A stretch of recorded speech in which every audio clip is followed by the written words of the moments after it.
उस्मानाबाद लोकसभा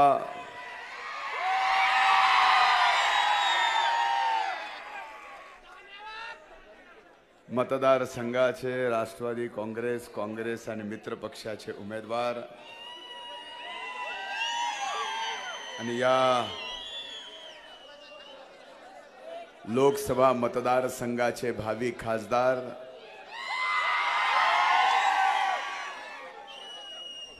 आमचे ज्येष्ठ सहकारी आदरणीय राणादादा, व्यासपीठावर उपस्थित माननीय पांडुरंगरावजी कुंभार,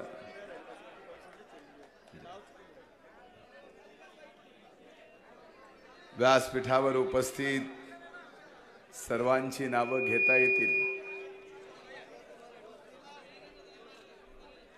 पण मी बीड लोकसभा मतदारसंघातली परळीची रॅली चालू करून आपल्या सभेला आलो आहे आणि ही सभा करून परळीच्या सभेचा मला समारोप करायचा। त्यामुळे व्यासपीठावर उपस्थित सर्व काँग्रेस, राष्ट्रवादी काँग्रेस आणि मित्र पक्षाचे सन्माननीय नेते, या अभूतपूर्व सभेला इथं उपस्थित झालेल्या कळंब आणि परिसरातील माझ्या मतदार बंधू भगिनींनो आणि पत्रकार मित्रांनो,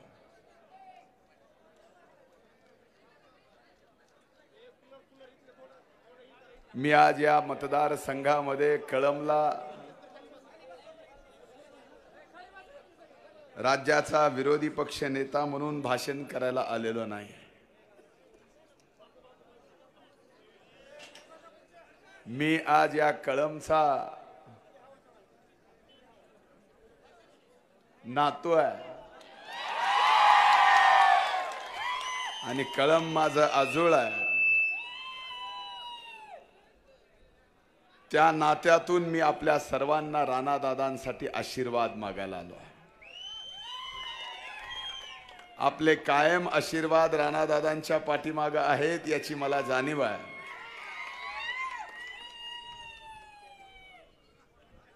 पण मधल्या काळात काय एक दोन सभा झाल्या आणि त्या सभेमध्ये बरेच राणादादाच्या आणि माझ्या बाबतीतही बोलले।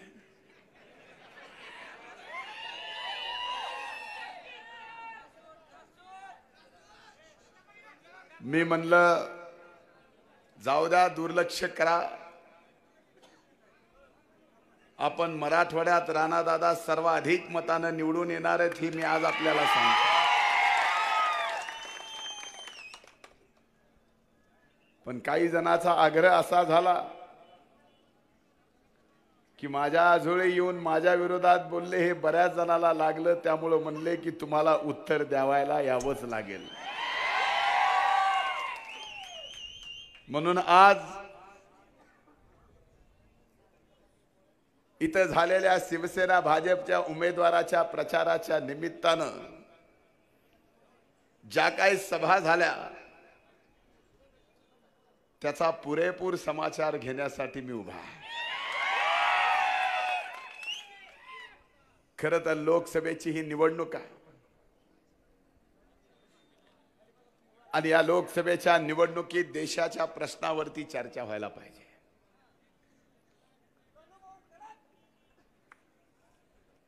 मला आठवतं की 1 एप्रिलच्या मुहूर्तावर ज्या दिवशी सबंध देश एप्रिल फूल साजरा करतो त्याच दिवशी देशाचे प्रधानमंत्री वर्ध्याला महाराष्ट्राच्या मातीत लोकसभेच्या प्रचाराला आले। माझ्यासारख्या महाराष्ट्रातल्या अनेक सामान्य नागरिकांची अपेक्षा होती की नरेंद्र मोदींनी वर्ध्याच्या भाषणामध्ये सांगावं की 2014ला या देशातल्या बहुसंख्य जनतेने त्यांना डोक्यावर घेतलं, देशाचं प्रधानमंत्री केलं, पण देशाचं प्रधानमंत्री केल्यानंतर 5 वर्षात या देशाला आपण काय दिलं? या 5 वर्षाच्या काळात या महाराष्ट्राला काय दिलं?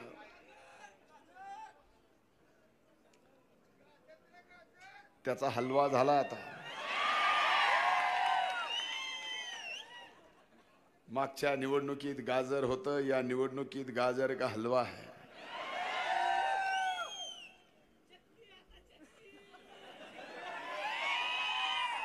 येतो येतो दम धरा जरा.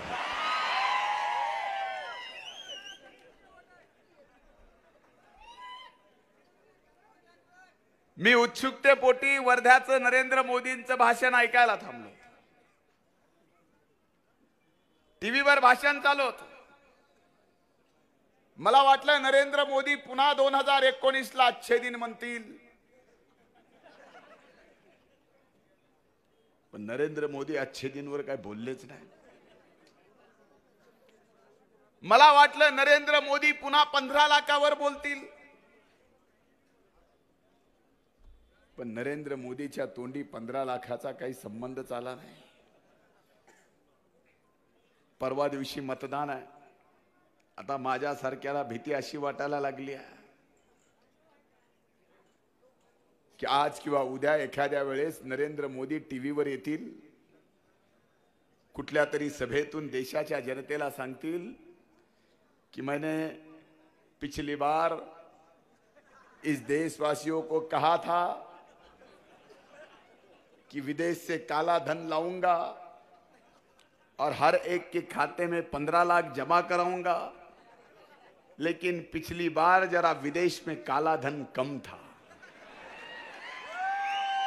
इन 5 सालों में काला धन बढ़ गया है, इसलिए पिछली बार जो मैंने 15 लाख कहा था, इस बार मैं 15 और 10 दूंगा, 25 लाख दूंगा. एवढं भाषण कुठंतरी मोदीचं झालं रे झालं की गावागावातले लावारिस मोदी भक्त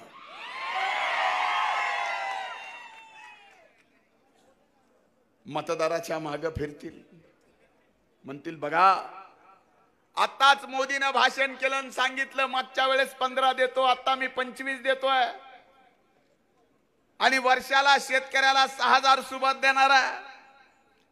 असा जर लावारिस मोदी भक्त येणाऱ्या 2 दिवसात तुम्हाला भेटला,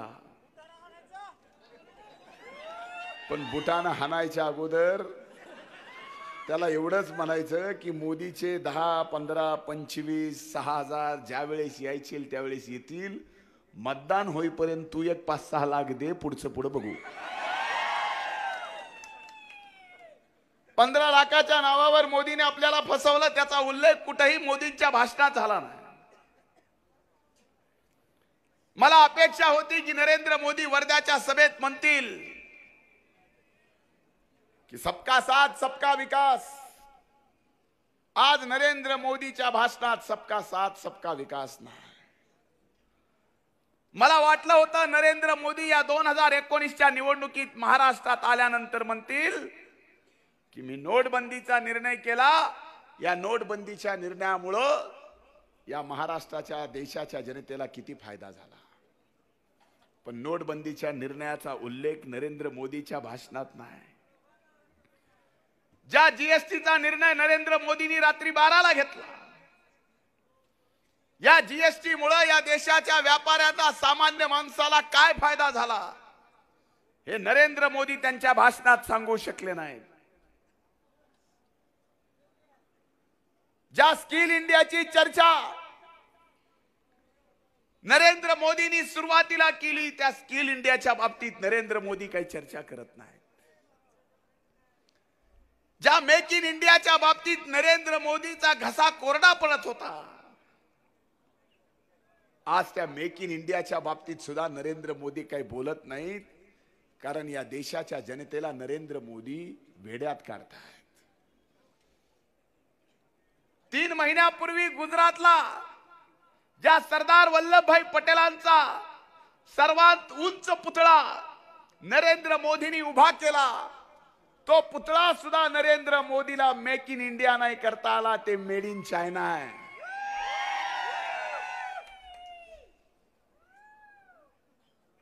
नरेंद्र मोदीच्या स्वप्नातली जी बुलेट ट्रेन आहे, ती बुलेट ट्रेन सुद्धा मेक इन इंडिया नाही, ती सुद्धा मेड इन जापान आहे. पण आपल्याला बोलायचं म्हणलं की मोदी म्हणणार मेक इन इंडिया. पण मेक इन इंडियाच्या बाबतीत मोदी आता काय बोलत नाही. स्टार्टअप इंडिया काय आहे देशाच्या जनतेला नरेंद्र मोदीला 5 वर्षात आजही सांगता येत नाही. नरेंद्र मोदीच्या भाषणात या निवडणुकीत शेतकऱ्याच्या कर्जमाफीचा एक अवाक्षर शब्द नाही, ना शेतीमालाच्या उत्पादनाला 50% वाढवून हमी भावाचा शब्द आहे. नरेंद्र मोदी वर्ध्याला आले तर कदाचित नरेंद्र मोदीला हे सुद्धा माहित नाही की आज 80% महाराष्ट्र दुष्काळात होरपळतोय. एकीकडे 5 वर्ष नरेंद्र मोदीच्या सरकारमुळे या महाराष्ट्राच्या जनतेला चटके बसले, आता दुष्काळाचे चटके सहन करतोय. पण या दुष्काळाच्या बाबतीत सुद्धा नरेंद्र मोदींनी एक अवाक्षर शब्द सुद्धा काढला नाही. एक अवाक्षर शब्द. का महाराष्ट्राच्या जनतेच्या दुष्काळाचा विसर मोदींना पडला? त्यांनी 5 वर्षात महाराष्ट्रासाठी काय केलं हे कदाचित मोदींनी वर्ध्याच्या सभेत सांगायला पाहिजे होतं. पण वर्ध्याच्या सभेत नरेंद्र मोदी काय बोलले नाहीत. त्यांनी भाषणाची सुरुवातच आदरणीय पवार साहेबांवर टीका करायला चालू केली. म्हणले जब देश में कृषि मंत्री पवार साहब थे तभी इस देश में सबसे ज्यादा आत्महत्या हुई. मोदी साहेब 2008 ला कर्जमाफी केल्यानंतर या देशातल्या शेतकऱ्यांची 78,000 कोटीची कर्जमाफी पवार साहेब यांनी केल्यानंतर गुजरातचे मुख्यमंत्री म्हणून तुम्ही भाषण केलं होतं कि पवार साहब जैसा कृषि मंत्री मैंने देश के इतिहास में आज तक नहीं देखा. पण तुम्ही सांगितलं म्हणले त्यावेळेस सर्वाधिक आत्महत्या झाल्या.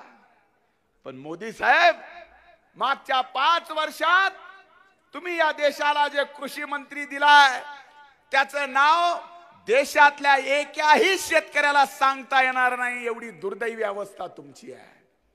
तुम्ही काय सांगता? आपल्यापैकी कुणाला माहिती देशाचा कृषी मंत्री आज कोण आहे?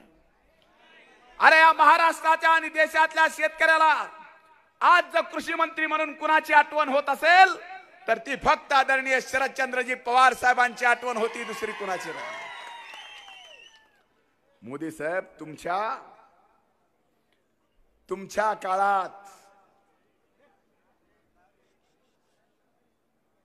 किती शेतकऱ्यांच्या आत्महत्या झाल्या याचा आकडा जरा हिशोब घ्या. तो महाराष्ट्राचा आकडा 15,000चा, देशाचा नाही आहे. अरे संबंध शेतकऱ्याची जात तुम्ही उद्ध्वस्त केली.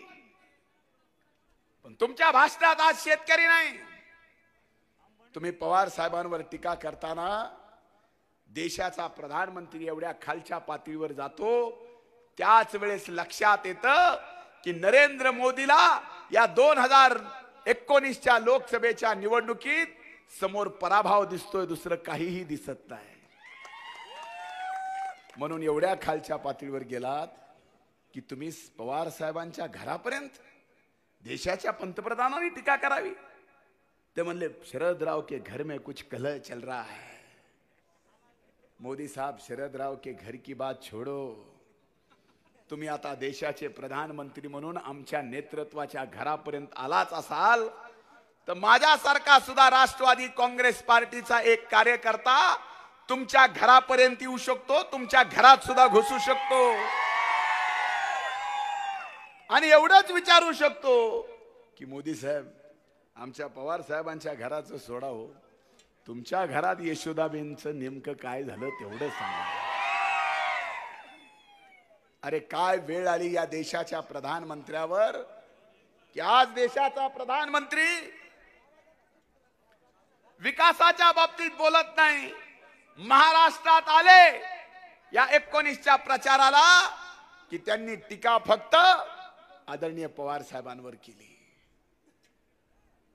निवडणुकीत आलात की तुम्हाला पवार साहेबांवर टीका करावी लागते, आणि निवडणूक झाली परत महाराष्ट्रात आलात की तुम्हाला या ठिकाणी म्हणावं लागतं, हम तो शरद राव की उंगली पकड़ के राजनीति में आए हैं. अरे काय परिस्थिती आहे. खरं तर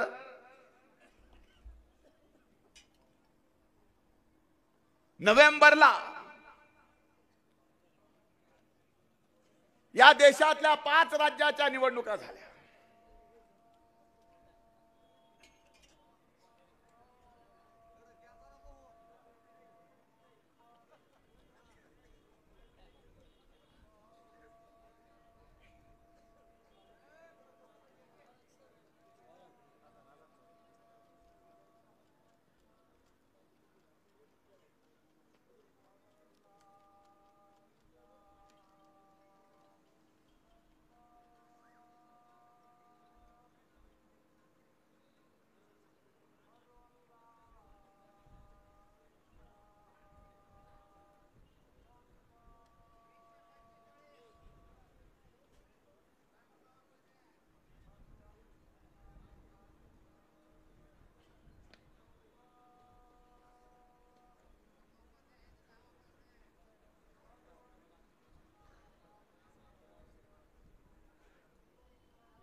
नोव्हेंबर महिन्यामध्ये या देशातल्या 5 राज्याच्या निवडणुका झाल्या.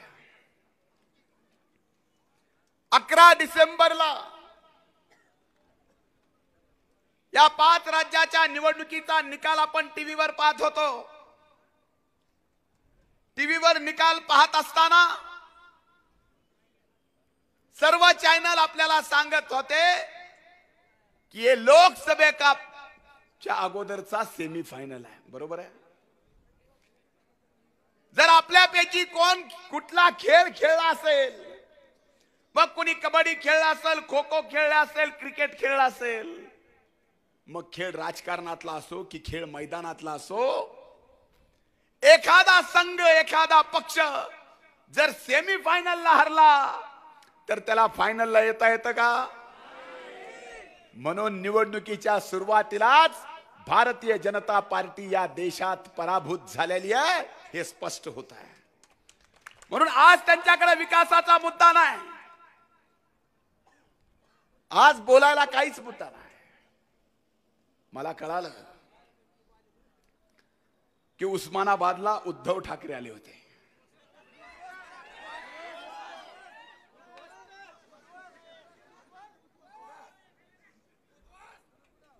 आजकाल भाजप आणि सेना एकत्रित येऊन एकजीव होऊन अशी निवडणूक लढायली आहे. जे 5 वर्ष रस्त्यावरच्या कुत्र्यासारखे एकमेकात भांडत होते, केंद्राच्या सत्तेत सोबत ज्या वेळेस या देशातली जनता नरेंद्र मोदीला चौकीदार म्हणले की जनता समोरून म्हणायची, चौकीदार म्हणले की जनता समोरून म्हणायची.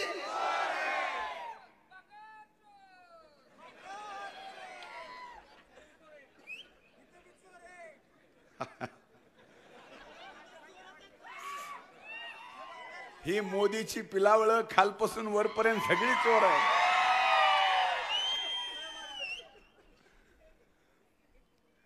त्यावेळेस उद्धव ठाकरे नरेंद्र मोदीला म्हणले, अरे चौकीदार तो हिंदी में कहा जाता है. नरेंद्र मोदीला चौकीदार म्हणू नका, पहारेकरी म्हणा. म्हणजे मोदी चौकीदार आणि उद्धव ठाकरे पहारेकरी. फरक काहीच नाही, दोघही चोर आहेत. कारण या देशाला ज्या पद्धतीनं 5 वर्षात भ्रष्टाचाराने भाजप आणि शिवसेनेने बरबटून टाकलं, याला दोघे जिम्मेदार आहेत. अरे एक एक उद्धव ठाकरेचं मला भाषण आठवतं, मलाच क्यू येते की आता मात्र शिवसेनेला शिवसेना म्हणण्यात अर्थ नाही, तर ती चिवचिवसेना म्हणावं. माझा तर सल्ला आहे उद्धव ठाकरेंना, नाहीतरी तुम्ही गेली 5 वर्ष या महाराष्ट्रात म्हणत होतात की या सत्तेला लाथ मारील, या सत्तेला लाथ मारील. इतक्यांदा लाथ मारायचा तुम्ही प्रयत्न केला की कुणीतरी जाऊन उद्धव ठाकरेंचा पाय बघावं. मला वाटतं एखादा पाय नक्कीच त्यांचा लांब झाला असेल.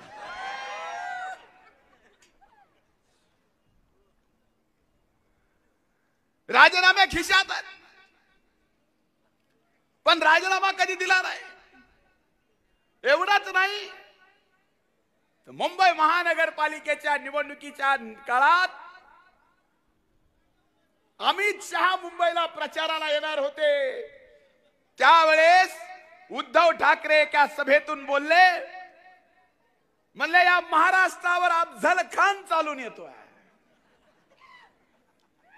आणि आता काय झालं, 15 दिवसापूर्वी हिंदू हृदय सम्राट आदरणीय बाळासाहेब ठाकरे यांचे वारसदार उद्धव ठाकरे त्याच अफजल खानाला गुजरात मध्ये जाऊन अफजल खानाच्या शामियानात मानाचा मुजरा करून आले. आणि एवढ्यावर नाही तर तिथं जय गुजरात म्हणून आलेत. अरे किती वाईट वेळ यावी. अरे ही शेतकऱ्याची जात वर्षातून 1-2दा तरी म्हणते, इडा पिडा तळू दे आणि बळीचं राज्य येऊ दे. आज उद्धव ठाकरे या अफजल खानाच्या भेटीला कशासाठी गेले? आपण इडा पिडा टळू दे म्हणतो, उद्धव ठाकरेच्या माग लागलेली ईडीची पीडा टळू देण्यासाठी. तुम्हाला ईडी कळालं ना? ती ईडीची पीडा टळू देण्यासाठी अफजल खानाला मुजरा घालायला गेले होते. आणि तुम्ही महाराष्ट्राच्या जनतेला स्वाभिमानाच्या गप्पा सांगता. अरे काय आज शिवसेनेची अवस्था. मला कळालं की उद्धव ठाकरेची इथे सभा झाली आणि त्या सभेत उद्धव ठाकरेंनी 14च्या काळातला सगळा एक एक घोटाळा वाचून दाखवला. उद्धव ठाकरे साहेब 14च्या अगोदरच तर तुम्ही सोडा, 5 वर्ष सत्तेत तुम्हीच होतात. अरे आमच्यावर आरोप केले पण तुम्हाला एकही आरोप सिद्ध करता आला नाही. पण ठाकरे साहेब तुमच्या सरकारच्या काळातले 16 मंत्र्यांचे भ्रष्टाचार विरोधी पक्ष नेता म्हणून विधान परिषदेच्या सभागृहात मी पुराव्यानिशी काढले. आज तुमचं राज्यातलं आणि केंद्रातलं सरकार मी दिलेला एकही पुरावा खोटा ठरवू शकत नाही. नाही तर माझा एक जरी पुरावा खोटा ठरला असता तर मला तुम्ही सोडलं असतं का? आणि ह्या 16 मंत्र्यांचे भ्रष्टाचार काय आहेत? कुणी कशात खावी लाज सोडली मंत्र्यांनी, लाज. राज्य मंत्र्यांनी पुरुषांच्या फोटो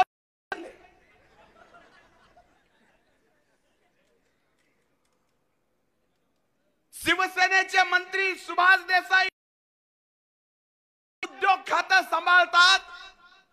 उद्धव ठाकरे साहेब तुमच्या सुभाष देसाईंनी उद्योगासाठी संपादित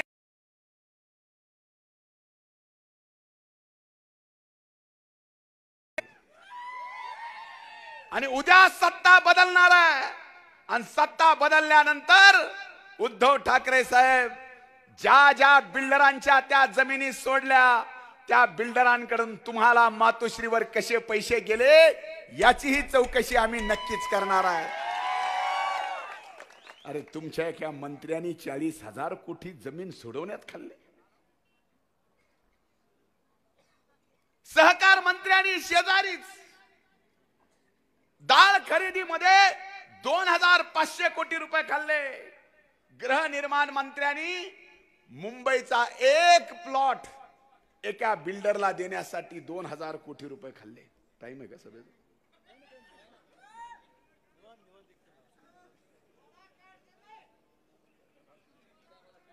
आदिवासी मंत्र्यांनी आदिवासीच्या लेकरांना शाळेमध्ये देणाऱ्या साहित्यात पैसे खाल्ले.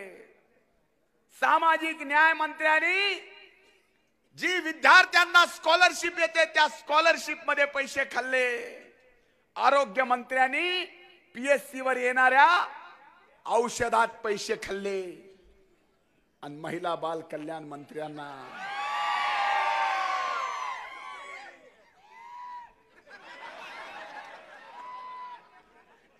लहान लेकराच्या चिकीत पैसे खाल्ले.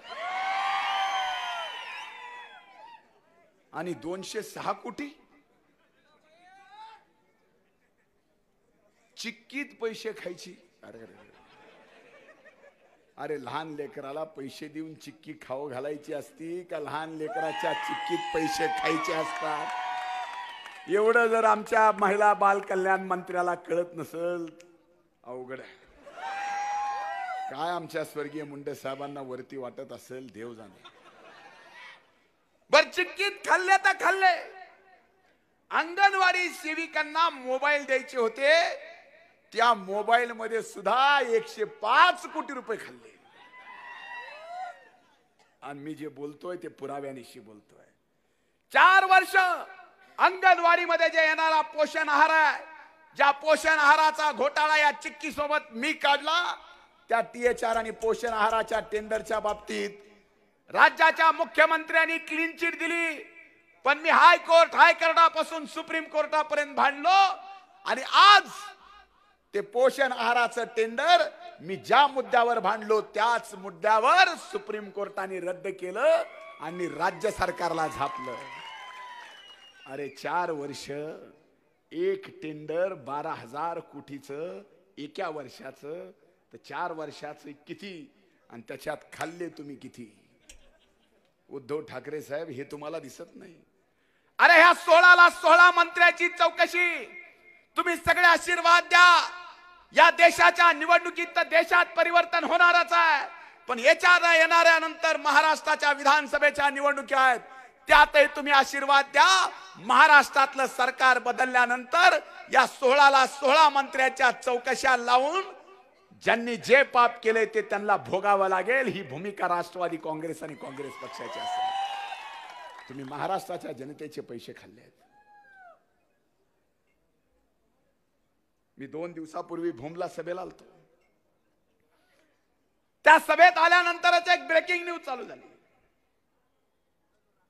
की या जिल्ह्यातल्या एका सामान्य शेतकऱ्यांनी शिवसेनेच्या उमेदवाराच्या जाचाला कंटाळून स्वतःचं जीवन संपवलं. लाज वाटायला पाहिजे उद्धव ठाकरे साहेब तुम्हाला.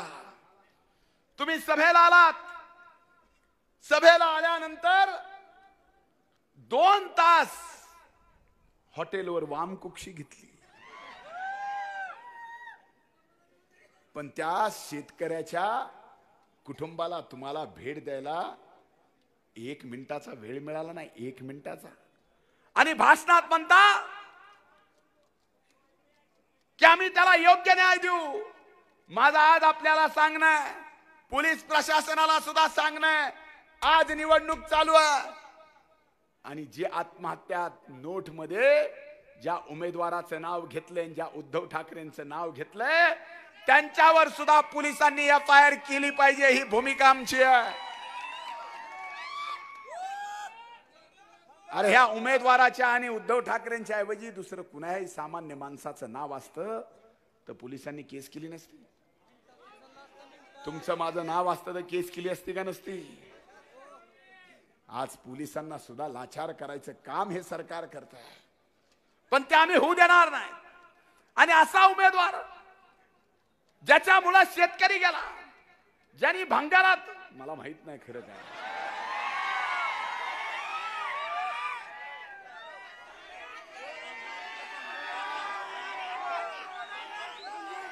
भंगार चोरलं. आणि तुम्ही जर ह्या निवडणुकीत इमानदारी जर चुकला मत द्यायला, तुम्हाला इकून नाही खालील तर मला सांगा. अरे मला आज अभिमान वाटतो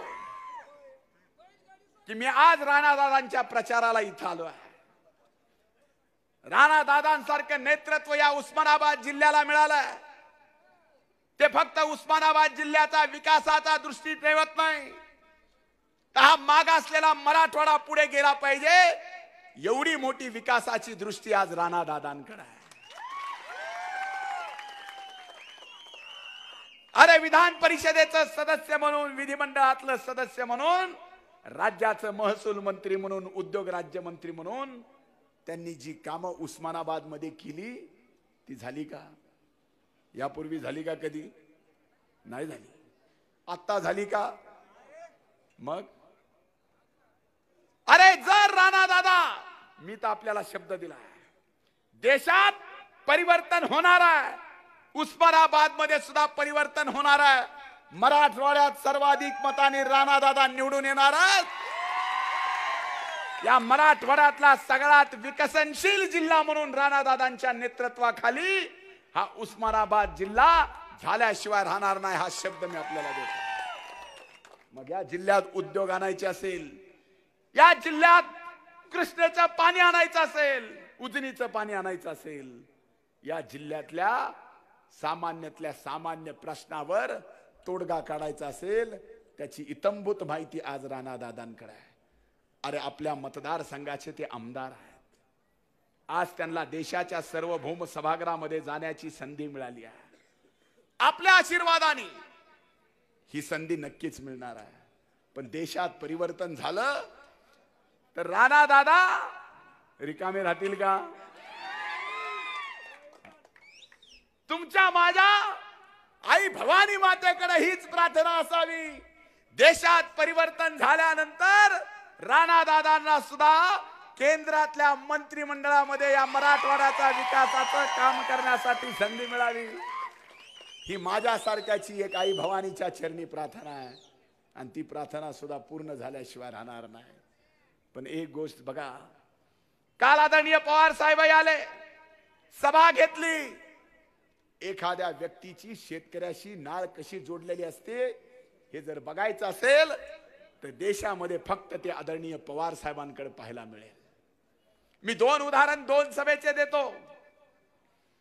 परवा दिवशी 14 तारखेला पहिली सभा आदरणीय पवार साहेबांची आष्टीला झाली. येताना हेलिकॉप्टर मध्ये आले. ती सभा करून हेलिकॉप्टरने त्यांना गेवरायला जायचं होतं. आज त्यांचं वय पाहिलं तर त्यांनी हेलिकॉप्टरने प्रवास करायला पाहिजे, पण ते म्हणले सर्वाधिक जर दुष्काळाच्या झळा कुठं बसल्या असतील तर त्या बीड जिल्ह्यामध्ये बसल्यात. मी हेलिकॉप्टरने जाणार नाही. आष्टीची सभा झाल्यानंतर गाडीनं गेवराईकडे गेले आणि जाता जाता 4 छावण्यांना भेटले, शेतकऱ्यांची चर्चा केली. आणि हे सरकार जनावराला चारा योग्य देत आहे का नाही, ह्या सगळ्या गोष्टीची चौकशी केली. अरे असा नेता आपल्याला भेटणार आहे का? किती शेतकऱ्याच्या प्रति आत्महत्या. उस्मानाबादला आले, ज्या शेतकरी कुटुंबातला प्रमुख इथल्या शिवसेनेच्या उमेदवाराच्या जाचामुळं ज्याने आत्महत्या केली, उद्धव ठाकरे साहेब तुम्हाला ते जमलं नाही, पण आमच्या दैवतानी त्या शेतकऱ्याच्या कुटुंबाला जाऊन धीर दिला, आधार दिला, आणि त्यांची जबाबदारी सुद्धा या ठिकाणी राणादादांनी आम्ही सगळ्यांनी घेतलेली आहे. पण तुम्हाला हे जमलं नाही. तुम्ही काय गप्पा करता शेतकऱ्यांच्या? अरे दुष्काळामध्ये तुमचा साधा दौरा सुद्धा कुठे झाला नाही. 4 ट्रक चारा आणला आणि बीडला आणून शोबाजी केली. मक्याचे कणस, मक्याचं लोणचं, मक्याचं लोणचं, हे मक्याचं लोणचं आपलं पहिल्यांदाच ऐकायला लागलो नाही.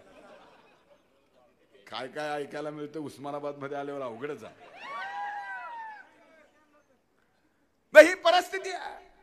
आणि आज भाजप आणि शिवसेनेचं नातं बघा कसं झालं.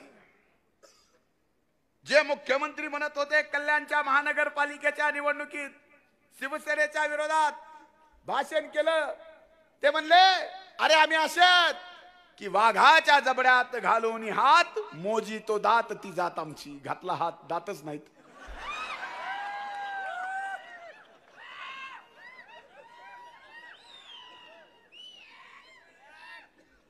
काय चाललंय आज भाजप आणि शिवसेनेचं नातं पाहिल्यानंतर मला एका वाघाची गोष्ट आठवते. एक वाघ असते, जंगलात राहत असते, मजेत असते. त्याचं एका सुंदर मुलीवर प्रेम होते. त्या मुलीलाही ते वाघ आवडते. आणि मग ती मुलगी त्या वाघाला म्हणते मला तू आवडतोस पण तुला तर नख आहेत, मला लागतील ना. वाघ म्हणताय अरे खरंय मला नख आहेत, हिला लागतील. वाघ जाते नख कापून येते. नख कापू आल्यावर म्हणती ती मुलगी बरं झालं नख कापून आलास, आता मला नख लागणार नाहीत, पण तुला सुळे दात आहेत ते मला लागतील ना. वाघ जाते दात पाडून येते. पुन्हा वाघाच्या लक्षात येते अरे आपण नख कापली, आपण दात पाडली, आपण जंगलाचे राजे, शिकारी शिवाय आपल्याला पोट भरता येत नाही. नख कापले, दात पाडले, शिकार कशी करायची. खायला मोताज होतो वाघ. आणि त्याची अवस्था जंगलातल्या वाघाची अवस्था रस्त्यावरच्या कुत्र्यासारखी होते. आणि त्या अवस्थेत पुन्हा त्या वाघाला ती सुंदर मुलगी दिसते आणि त्या मुलीच्या जवळ जायला बघतो. तेवढ्यात ती मुलगी दंडुक काढते आणि त्या वाघाला कुत्र्यागत बडविते. आता मला कृपा करून हे वाघ कोण आहे, त्याचं नाव काय आणि ती मुलगी कोण आहे, त्या मुलीचं नाव काय एवढं विचारू नका. तुम्ही तेवढे सुज्ञ नक्कीच आहात.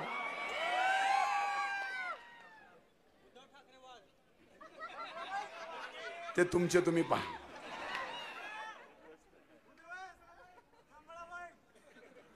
मला कळालं महिला बाल कल्याण मंत्री इथं आल्या.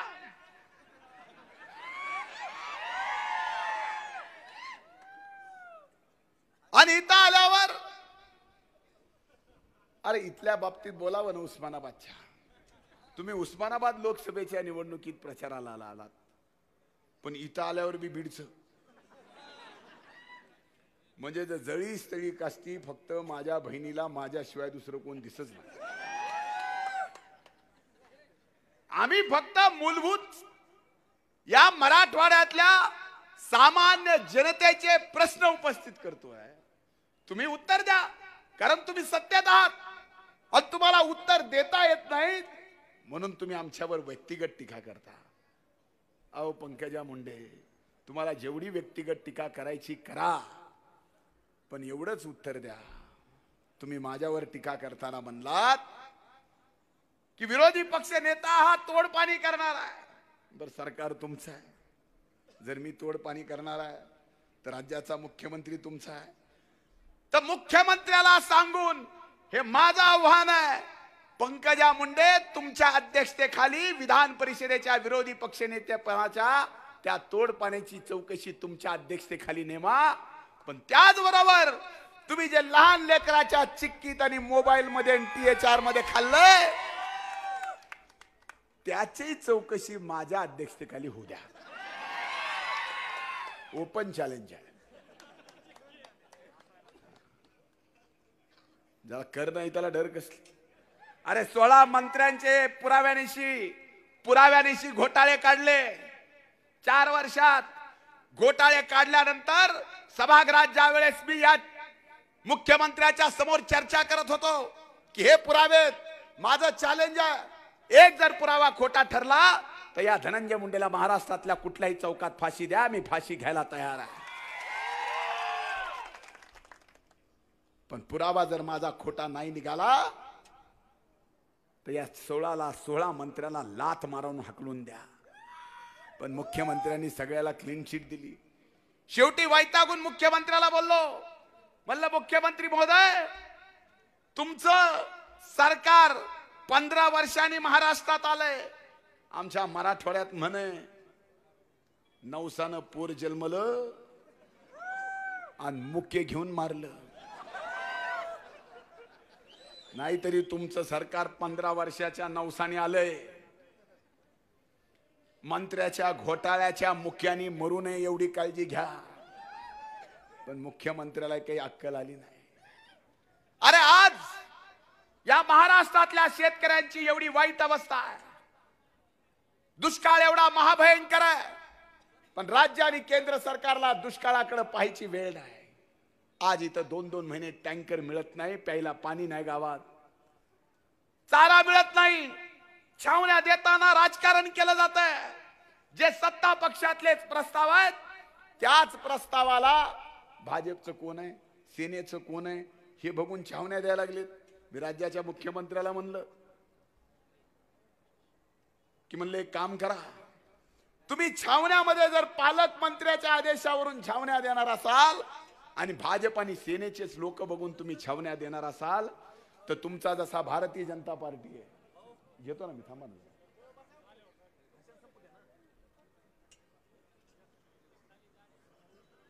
तुमचा जसा भाजप आहे, भाजप युवा मोर्चा आहे, महिला आघाडी आहे, ओबीसी आघाडी आहे, तसं तुम्ही आता या छावण्यामध्ये ज्या पद्धतीने राजकारण केलंय चाऱ्यात जनावरांच्या, तसं तुम्ही एक म्हैसीची आघाडी करा, बैलाची आघाडी करा, गाईची आघाडी करा, वाघारूची आघाडी करा. अरे छावण्या तुम्ही पक्ष बघून देणार आणि ज्याला छावण्या दिल्या ते गावागावातले शेतकरी आपले कोण आहेत त्यांना बोलविणार आणि त्यांचे जनावर घेणार. म्हणजे जनावराचा सुद्धा पक्ष काढून टाका ना आता तुम्ही. अरे काय चाललंय? अरे निसर्ग ज्या वेळेस कोपतो त्यावेळेस सरकारला राजकारण करता येत नाही, तो आपला इतिहास नाही. पण पहिल्यांदाच या पुरोगामी महाराष्ट्रामध्ये निसर्ग कोपला महाभयंकर दुष्काळामध्ये टँकर देण्यापासून, बोर अधिग्रहण करण्यापासून, जनावराला चारा देण्यापासून या ठिकाणी हे सरकार राजकारण करत आहे. एकही एमआरईजीएसचं काम या महाराष्ट्रात चालू नाही. या सगळ्या गोष्टीचा राग नाही आपल्या मनात. कर्जमाफीची फसवणूक केली, बोंडाळीचं अनुदान मिळालं नाही, 5 वर्ष शेतीमालाला भाव मिळाला नाही. अरे भाव सोडा, उत्पादन खर्च सुद्धा शेतकऱ्यांचा मागच्या 5 वर्षात निघाला नाही. हे सगळं बदलायचं असेल आणि या सगळ्या गोष्टीचा राग जर तुमच्या मनात आला असेल तर 18 तारखेला तो राग राणा दादांच्या समोरचं घड्याळचं बटन दाबून डायरेक्ट नरेंद्र मोदीच्या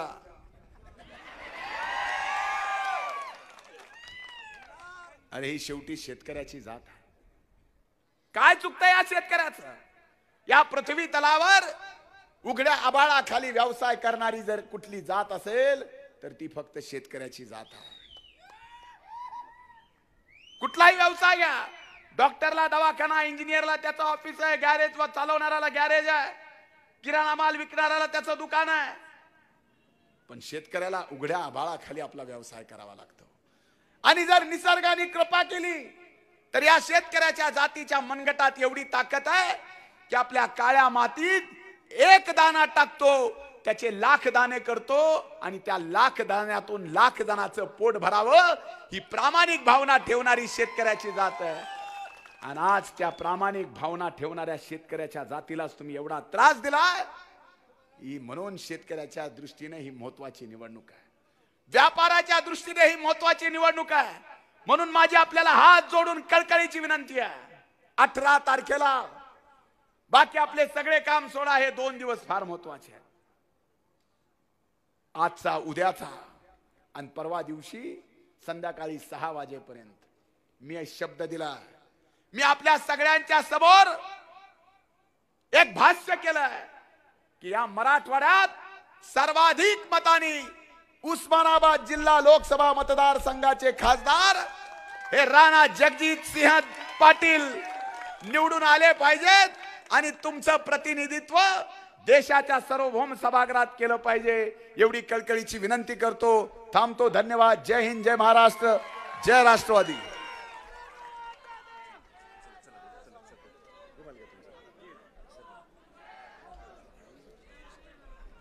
धन्यवाद भाऊ. फक्त भूम बार्शीच नाही तर कळंबमध्ये देखील सगळ्या कार्यकर्त्यामध्ये आपण नवचैतन्य निर्माण केलं. प्रचंड मोठ्या आवाजात आपल्याला घोषणा द्यायच्या. राष्ट्रवादी काँग्रेस पार्टीचा, भारतीय राष्ट्रीय काँग्रेस पक्षाचा, राणा दादा तुम आगे बढो, एकच वादा. या ठिकाणी भारतीय जनता पक्षाचे उस्मानाबाद शहर सचिव नाना घाटगे आणि त्यांचे सर्व सहकारी यांचा जाहीर प्रवेश राणादादा आणि आदरणीय धनुभाऊंच्या हस्ते होत आहे. नाना घाटगे यांना विनंती करतो की आपण समोर यावं. सुनील तात्या, तात्या, नाना घाटगे, महेश काटे, शिवाजीराव गायकवाड,